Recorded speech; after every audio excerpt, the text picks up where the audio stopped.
Religion इंसानियत का एक बहुत ही पुराना और पावरफुल इंस्टीट्यूशन है। रिलीजन सिविलाइजेशंस को शेप करने से लेकर आर्ट और फिलॉसफी को इंस्पायर करने से लेकर लोगों को होप और उम्मीद देने का काम करता है।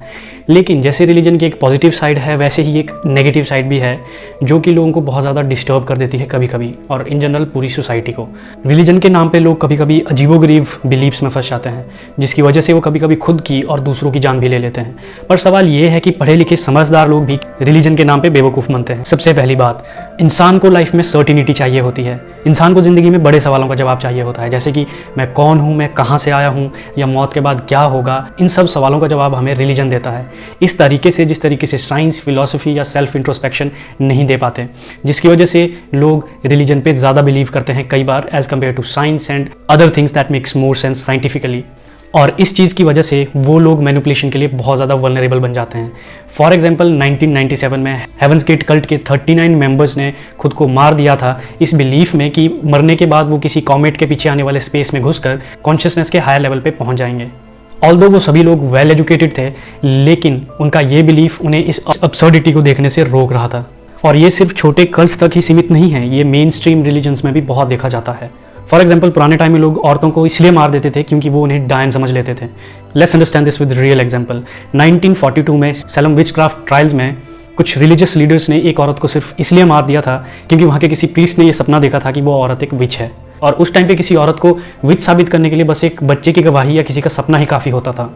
लोग रिलीजियस बिलीफ्स के साथ अपनी आइडेंटिटी को स्ट्रांगली जोड़ते हैं, जिसकी वजह से सभी अलग अलग रिलीजन के लोगों को लगता है कि सिर्फ मेरा ही रिलीजन सही है। समझदार और पढ़े लिखे लोग इस सब में कैसे फंस जाते हैं, इसका एक बहुत बड़ा रीज़न है सोशल डायनामिक्स। हम सबको सेंस ऑफ बिलोंगिंगनेस चाहिए। हम चाहते हैं कि हम किसी सोसाइटी या कम्युनिटी को बिलोंग करें, और बिलोंगिंगनेस में जीने का एक अलग ही मज़ा होता है, और हमने स्टोन एज से इसी तरह सर्वाइव करना भी सीखा है। इसीलिए हमें सेंस ऑफ बिलोंगिंगनेस चाहिए होती है ज़िंदगी में। लेकिन इसकी भी एक नेगेटिव साइड है। सेंस ऑफ बिलोंगिंगनेस आपके अंदर वो अस वर्सेस देम वाली फीलिंग क्रिएट कर देता है, जहाँ पे जो भी लोग आउटसाइडर्स होते हैं, जो कम्युनिटी के बाहर के लोग होते हैं, उन पर हॉस्टिलिटी और वायलेंस करना जस्टिफाई हो जाता है।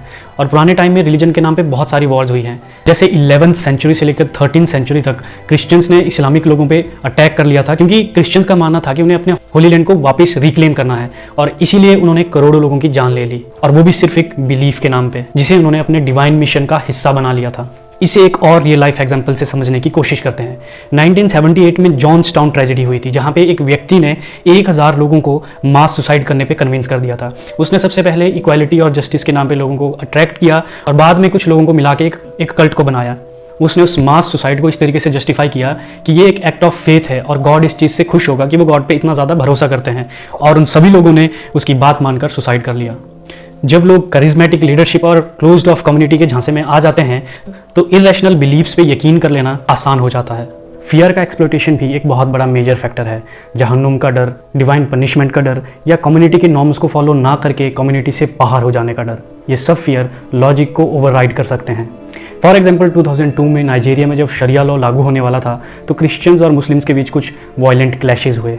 यहाँ रिलीजियस आइडेंटिटी और फियर ने लोगों को एक दूसरे के प्रति वायलेंट बनाया, और एक बार फिर से इंसानियत पीछे चली गई। और इसी फियर का यूज़ रिलीजियस और पॉलिटिकल लीडर्स करते हैं पावर गेन करने के लिए। लेकिन सिर्फ लीडर्स को ही ब्लेम करना गलत होगा, क्योंकि फॉलोअर्स भी अपना अपना पार्ट प्ले करते हैं। कन्फर्मेशन बायस, ये एक ऐसी टेंडेंसी है जहाँ पे लोग सिर्फ उसी इन्फॉर्मेशन को ढूंढते हैं जो उनके एग्जिस्टिंग बिलीफ सिस्टम को सपोर्ट करते हैं, और रिलीजन में ये कन्फर्मेशन बायस और भी डेंजरस हो जाता है। लोग उन एविडेंसेस को इग्नोर कर देते हैं जो उनके रिलीजियस बिलीफ से कॉन्ट्राडिक्ट करते हैं।